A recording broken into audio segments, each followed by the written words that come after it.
Гэр бүлийнхээ хамгийн хэрэггүй, хамгийн намхан, үнчин бас сул дорой болох Зэг суутан гэгддэг сэвхтэй Леогийн өмнө зогсож байлаа. Өмнөх амьдралдаа Лео манай залууг сайн охин шиг болтол нь битгий их зодооч гэж гуйтал нь нугалж байсан юм. Гэвч одоо Зэг үүнийг үеэлүүдч гэлээ Леог гол гэр бүлийн цустай учир доромжлохын тулд энэ халц тулааныг зохион байгуулсныг мэдэж байв. Өмнөх амьдралдаа тэр гол гэр бүлийн дөрвөн аюултай хүнтэй өрсөлдөж чадахгүй байсан юм. Гэвч тэр үргэлж дарамтлуулдаг байсан бөгөөд тэр 12 үеэлийнх нь нэг нь энэ сэвхтэй нөхөр байлаа. Зэг чи сургамж аваагүй л байна уу? Чам шиг хог энд гарч ирэх ёсгүй. Гэтэл манай залуу мөрөө хавчаад хэрвээ дахиад ингэж хэлвэл Леогийн нүрийг шинээр засаж өгнө гэж хариулав. Нөгөө залуу толгойг нь нилээд чам шиг намхан хогт энэ гэр бүлд боломж байхгүй гэж хэлвэл. Тэгтэл гинэт ах нөхөр үхлийн цохилтод өртөв. Сэвхтэй залуу өвдөлтөндөө тарчилж зохион байгуулагч тулаан эхлэхийг зарлаагүй байна гэж хашгирав. Зэг тулааны талбарт хинч бэлнүү гэж хашгирдаггүй гэж хариуллаа. Анхаарал нь сарнсан байсан болохоор тэр цохиулсан юм. Шүүгч Леогийн тэр цусан ушаа авалтаас хүйт даахыг мэдрэв. Тэгээд сэвхтэй залуу зүгээрээ яагаад Зэгийг дорд хог болохыг харуулна гэж хэлв. Тулаан эхэлж сэвхтэй залуу дайрлаа. Тэр цохилтуудыг мэдэрсэн ч Зэгийн дайралд ямар ч хохирол учруулахгүй байгаад гайхав. Мэдээж хамгаалалт нь сул байсан болохоор л тэр хохирол амссан юм. Яг тэр үед Зекийг зүүн гараа атгаж байхыг харсан бөгөөд даамра түүнийг барьж ав. Нүүр дүүрэн инээмсэглээд өөрийнхөө юу чаддаг болохыг харуулна гэж хэлэх зуур гинэт толгой нэргэв. Тэр Зекийг тавихад Зек үүнийг хангалтгүй байж гэж бодов. Шүүгч энэ 12 настай хүү ийм их тулааны мэдрэмжтэй байгаад шоконд орлоо. Сэвхтэй залуу түүнийг барьж авахд бүх зүйл дууссан гэж шүүгч итгэлтэй байв. Гэвч Зек эр хүнийхээ нандин эрхтнийг хамгаалж нөгөө залуугийн ам руу хүчтэй өвдөглжээ. Манай хөөрхөн залууг хараад энэ нөгөө мэддэг Зек Дракер мөн үү гэж гайхав. Одоо сэвхтэй залуу энэ залуу насандаа тэнцвэрийн эрхтний өвчтөй болж тэнцвэрээ олохоо болив. Зек өршөөлгүйгээр шилбрөө нөшгөлөхөд ийм жижиг бие хэрхэн ийм хүчтэй зохиж чадаж байгааг тэр залуу ойлгосонгүй. Тэр хөл дээрээ босоод цохихыг оролдсон ч бяцхан дүү Питер Паркер их шиг өндөр мэдрэмжтэй байсан тул цохилтыг хялбархан харав. Тэр цохилтын доогуур орж сэвхтэй залуугийн гараас нь барьж тохойгоороо цээж рүү даран газарт унгав. Сэвхтэй залуугийн хавирга хугарах чимээ талбайг бүхэлд нь бүрхв.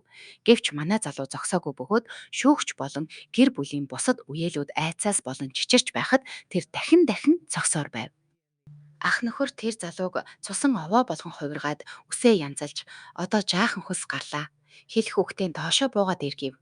Энэ Зек Дракерийн гэр бүлээс хүчээс ирэж чадаагүй анхны хүн байсныг та мэдэх хэрэгтэй.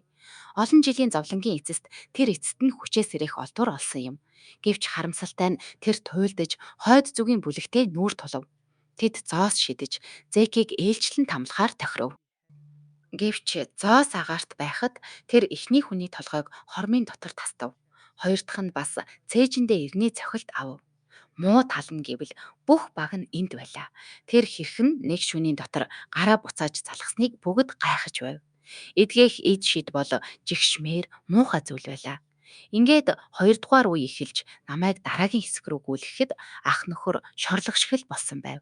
Олон эрэгтэн гимтэж цусаар бөөлжин өөхөх төгсөн байлаа. Ямар ч байсан эзэн хааны маш их хүсэмжилсэн олдварыг тэр хулгайлж чадсан юм.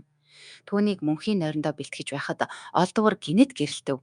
Түүнд лацдагдсан эртний луу түүний хүчин чармайлт тэсвэр төвчээрийг нь хүлээн зөвшөөрөв. Дараагийн секундэд ах нөхөр бидний мэдих намхан хөөхөн хаан болон сэрэв. Түүнийг юу болоод байгааг ойлгохоос өмнө хаалга нэгдэж зарц декер түүнийг бэлэн болохыг хэллээ. Роб хаан байгаагаа хаашаа явах ёстойгоо ойлгохгүй гайхав.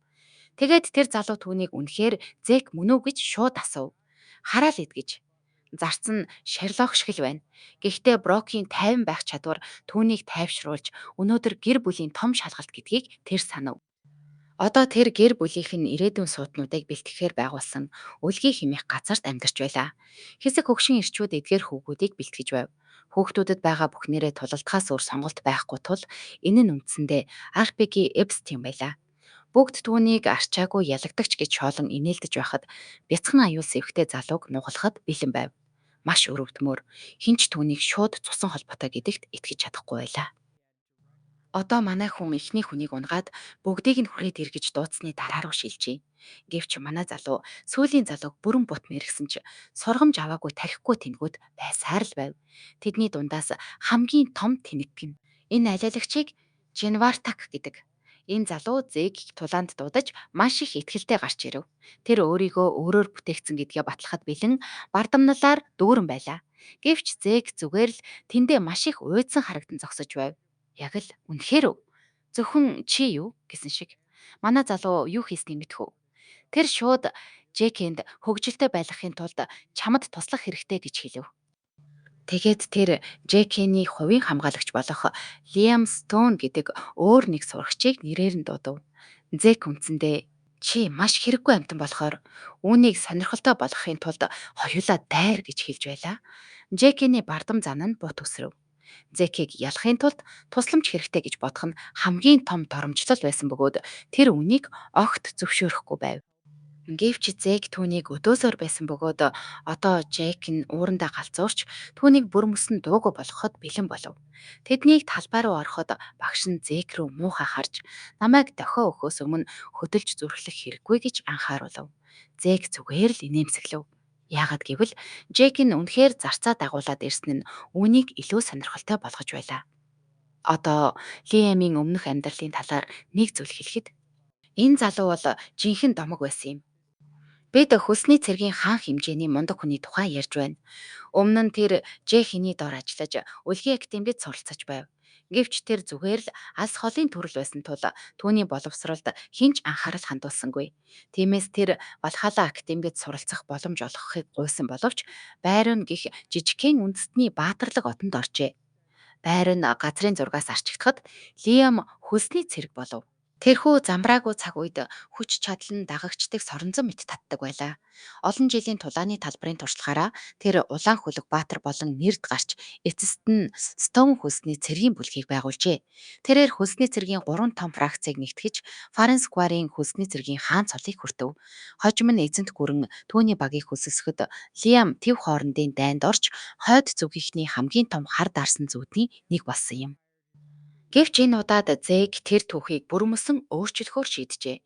Багш дохио өгөх агшинд Жэкэн урагш дайрч орчны агаарыг савтал хүчтэй зогсон боловч Зэг нүдээж цавчсангүй.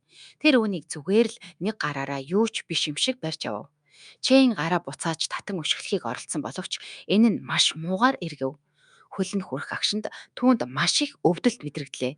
Тэр Зекийг энэ тохооны эргэн тойрондох хүчтгсэн хамгаалалтыг цохиж өөрийгөө гимтээжээ. Түүнийг юу басныг ойлгохоос өмнө Зэг аль хэдийн идэвхжүүлсэн чадвартай гараараа дайрч энэ залуугийн карьерийн төгсгөлийг тавихад бэлэн болов. Джейн сандарч нүрээ хамгаалахаар гараа өргөв. Гэвч нэг зүйл байна. Зэг хизээч түүний нүр рүү чиглээгүй. Манай залуу шууд тэр гимцэн хөл рүү нь чиглэж хэрцгий цохилт өгөв. Джейнийг хашгирч жамжаагүй байхад Зэг хавирга руу нь цусаар буйлчтал нь хүчтэй цохив. Нэгэн цагт бардам байсан тулаанч одоо нүрээрээ газар унаж Зэкийг дуусгахыг туслахаасаа хашгирангуйж байлаа. Одоо Лиамын ээлж ирж агаар дахь өөрчлөлт мэдрэгдэж эхлэв. Тэр ураг шалхахдаа шууд л алах хүсэл цацруулж байлаа. Хамгийн муу тал нь түүний гар хүрэх зайн асар их байв. Хэрвээ Зек түүнийг эхний цохилтоо хийхийг зөвшөөрвөл энэ тулаан маш хурдан буруугаар эргэж магадгүй байлаа. Тиймээс Зек санаачлагыг гартаа авч эрчимтэй дайралт хийж эхлэв. Тэр химээх чадвараа идэвхжүүлж маш хурдан хөдөлж зогсолтгүй цохилтын шуургыг эхлүүлв. Тэрхүү хурд нь Лиамын харааг бүрэн мөсөн бодлуулж түүнийг хамгаалахаас өөр аргагүй болгосон бөгөөд хажуунаас харж байсан үзэгчид ухаанаа алдах шахлаа. Зэг ямар аюултай нэгж болохыг харж байхдаа тэд жинхэнэ цөхрлийг мэдэрч байв. Сэлэм хаан байдаг ертөнцид зөвхөн нударгаараа тулалддаг хүн бараг сонсогдоогүй зүйл тул тэд гайхаж байлаа. Зэкийн техник маргаангүй гайхалтай байсан ч энэ нь түүний биед ихээхэн хохирол учруулж байв. Гэвч энэ нь хамгийн том асуудал биш байлаа. Жинхэнэ сорилт бол Лиамын мангас шиг бие бэлтар байв. Энэ залуу зүгээр л хамгаалалтаа аваад зогсож бүх цохилтыг тэсэж байлаа. Одоо ийм төсвөртэй байгаа юм чинь хөлсний цэргийн хаан байхдаа ямар аймаар байсныг төсөөлтөв. Түүний дайралтууд хангалттай хохирол учруулахгүй байгааг мэдээд Зэг бүх зүйлээрээ дэмчин тавихаар шийдэв. Тэр бүх хүчээ нэг эцсийн үхлийн цохилтод төвлөрүүлж Лиамын хамгаалалтыг яаж ч байсан нэвтлэхээр болов. Гэвч түүнийг цохих агшинд Лиам хялбархан болтон зайлав. Тэр зүгээр л ялаа үргэж байгаа мэт цохилтыг нь өөр тийш чиглүүлв. Тэрхүү ичгүүргүй байдал Зекийг уурлуулж түүнийг хариу үйлдэл үзүүлэхээс өмнө Лиам түүнийг агаарт өргөн газарт савхаар бэлтгэв. Гэвч Зек бууж өгөхийг хүссэнгүй. Хурдан сэтгэж тэр Лиамын толгой руу хүчтэй цохиход өндөр мэдрэмж чадвар нь идэвхжиж тэр боломжийг ашиглав.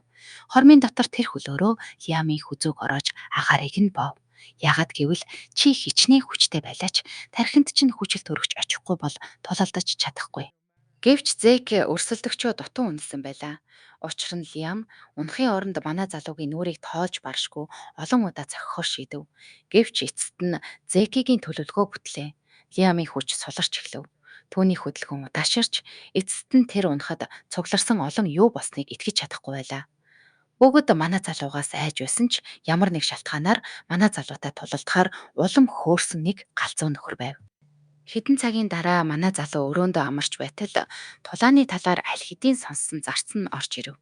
Энэ хөгшин ир шуудал санаа зовсон эцэг шиг Зекийг зүгээрөө гэж асуухад Зек би зүгээр тайван бай гэж түүнийг үл тов. Гэвч зарц нь үүнийг зөвшөөрөлгүй Зекийг үл томсорлон судасны цохилтыг нь шалгахыг шаардав. Зек тэнэг биш. Энэ залжин энэ новш үнэндээ юу хийх гээд байгааг тэр сайн мэдэж байлаа. Энэ бол зүгээр нэг эрүүл мэндийн үзлэг биш байв. Тэр Зекийг авраага сэрээсэн эсхийг нь шалгах гэж оролдож байлаа. Тиймээс Зек гараа сунгахад зарц түүн рүү цэнхэр энергийн урсгал оруулж эхлэв. Зек хүнийг харсан даруйда маш их гайхав. Төр хүлээгээрэй. Энэ жирийн нэг зарц цэнхэр хөлөг баатар гэж үү? Яагаад гэвэл өөр хүнд аура дамжуулах нь өөрөө маш хэцүү зүйл. Гэхдээ үүнийг ийм өндөр наривчлалтайгаар хянах нь огт өөр төвшний зүйл юм. Хэрвээ энэ хөгшин ир үнэхээр цэнхэр хөлөг баатар юм бол энэ нь нэг том асуултыг бий болгож байна. Түүн шиг зиндааны хүн юуны учир гэрийн зарц хийж тоглоод байгаа юм бэ?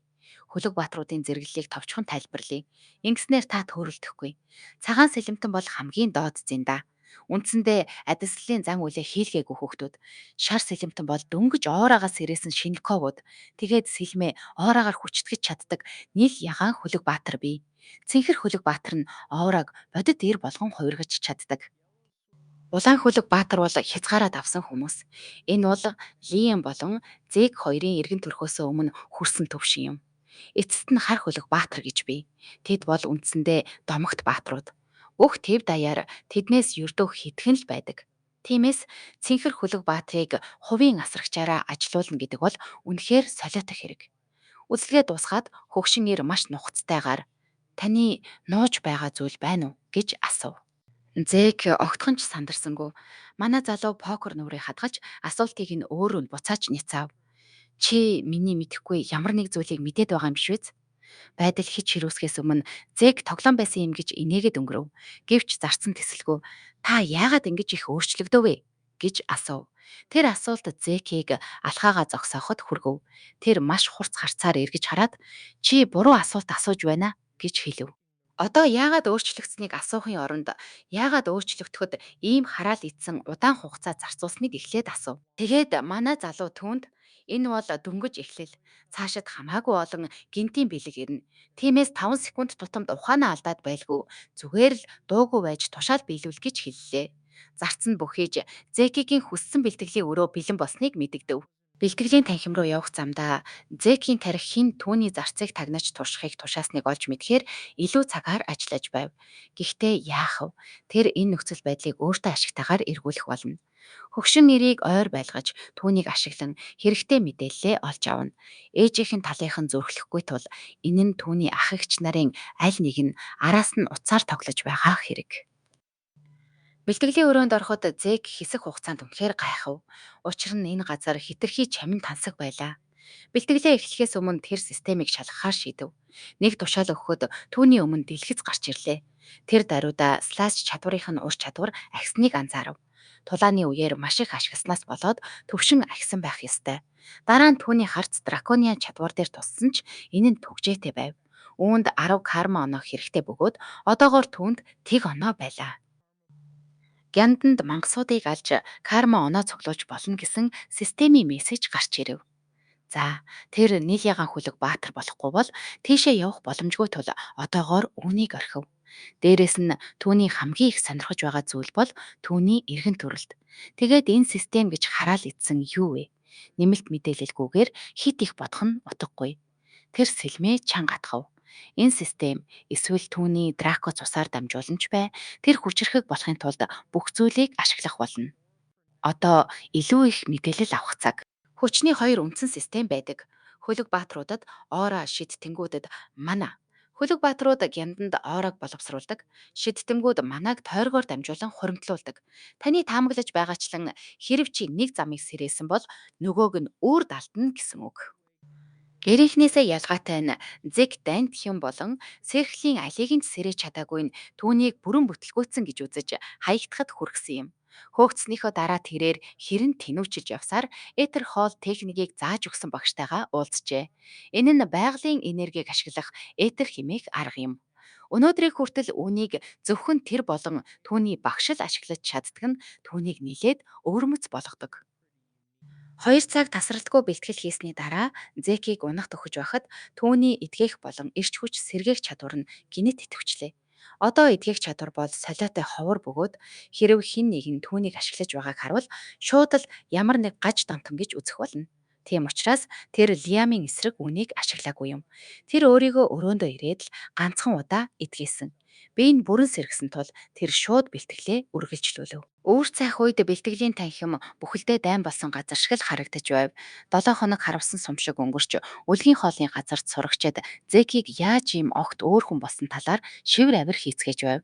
Учир нь тэр тэдний нүдэнд бүтлгүүдэгч болон төрсөн юм.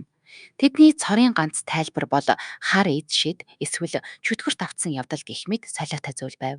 Энэ хооронд хувийн амралтын өрөөнд академийн элитүүд хамтдаа оройн хоол идэж байлаа. Эхнийх нь Рейна түрүүн дуугүйхэн хооллож байв. Түүний хажууд Оуэн Симмонс маш тайван зөв сууж байлаа. Харин түүний эсрэг талд Жекийн зодуусан хിവэрэ боловч үргэлж чанга ярьсаар. Оуэн Жекинд сэлмийн тулаан болох гэж байгаа тул хоолоо олигтойхон идэхийг анхааруулв. Гэвч Жекийн ширээг маш хүчтэй цохиход түүний стейк нь шууд утгаараа нисэн газарт унав. Цохилтын хүчинд Рейнагийн стейкч бас тавгнаасаа үсэрсэн нь түүнийг шууд л уурлууллаа. Түүний өхлийн харц ганцаараа Жекинийг хөш өгөхөд хүргэв. Эдгээр дөрвөн сурагчид нэг ижил зүйл байсан нь тэд Зекийг маш их үзен яддагт оршино. Гэвч тэд Зекийг үзен яддагч гэлээ бие биедээ бас үнэндээ дуртай биш байлаа. Энэ хортой найзуудын бүлгийг нэгтгэж байгаа цорын ганц зүйл бол түүний эсрэг хамтын өшөө хорсол байв. Оуэн Зекийг тулааны үеэр гайхалтай байсныг хүлээн зөвшөөрсөн ч сэлмийн тулаанд Зеки бол ямар ч хэрэггүй хог байна гэдэгт итгэлтэй байлаа. Эцсийн эцэст тэр залуу сэлмээч зөв барьж мэдэхгүй шүү дээ. Тэдний нэг нь түүнийг хэр өрөвдөлтөй болохыг хэлв. Сэлмэн түүнд хитрхи хүнд байсан тул тэр тусгаалan хийлгсэн сэлэм ашигладаг байсан юм. Жекийн тэр дорд хогт ялагдсанаа одоо хүртэл ойлгож чадахгүй байлаа. Тэр Зекийг жинхэнэ ур чадвараар ялсан гэдэгт итгэхээс татгалзаж байв. Энэ бол зүгээр л тэнэг аз байсан гэж үзэж байлаа. Гэвч Рейна тэдний энэ төөрөгдөлд хуурцсангүй. Тэр тэдэн рүү хүйдэн харцаар хараад хэрвээ та нар үнэхээр тийм тэнэг зүйлд итгэж байгаа бол хинчинч Дрекерийн гэрийн хөлөг баатар болох ирэхгүй гэж хэлв. Яагаад эдгээр алиалагчид Зекийг сэлмийн тулаанд ялагдана гэдэгт ийм итгэлтэй байсныг тайлбарлаж өгье. Хяналттай байдаг гар тулаанаас ялгаатай нь сэлмийн тулаан бодит зэвсгээр хийгддэг тул энэ нь яг ч тийм учраас академид гэмтэл авах хамгийн том шалтгаан болдог юм. Энд ур чадварын зөрүү маш тод харагдаж, сул дорой тулаанчид маш хурдан илчлэгддэг. Шалгалтаас сарын дараа адислалын зан үйл болох болно. Тэр үед л жокерууд оораагаас ирээдэг. Тэр болтол энэ тулаанууд бол хамгийн дээд шалгуур юм. Эцэст нь тэр өдөр ирж багш Зекийг дуудав. Манай залуу эргэлзээгүйгээр талбай руу гарч энэ асар том сэлмийг мөрөн дээрээ хайхрамжгүй тавьжээ. Энэ нэр нь маш том байсан тул цугларсан олон шууд л инээлдэж. Энэ нэг төрлийн тоглоом байх ёстой гэж бодцгов. Тэдэнд бүх зүйл ойлгомжтой байлаа. Зек бол том байх тусмаа сайн гэж боддог тэнгүүдийн нэг. Тэрхүү хэмжээ нь түүнд ямар нэгэн давуу тал олгоно гэж эндүрч байв. Нөгөө талд Реа маш их хөөрсөн бэлэн байдалтай гарч ирэв. Тэрээр театрын үзүүлбэр шиг хөдөлгөөнөөр биелэгийг шидэж, Зекийг албан ёсоор тулаанд дуудлаа. Зек хоёрч бодолгүй зөвшөөрсөн ч түүний нэг зүйл Рейныг гайхшруулав.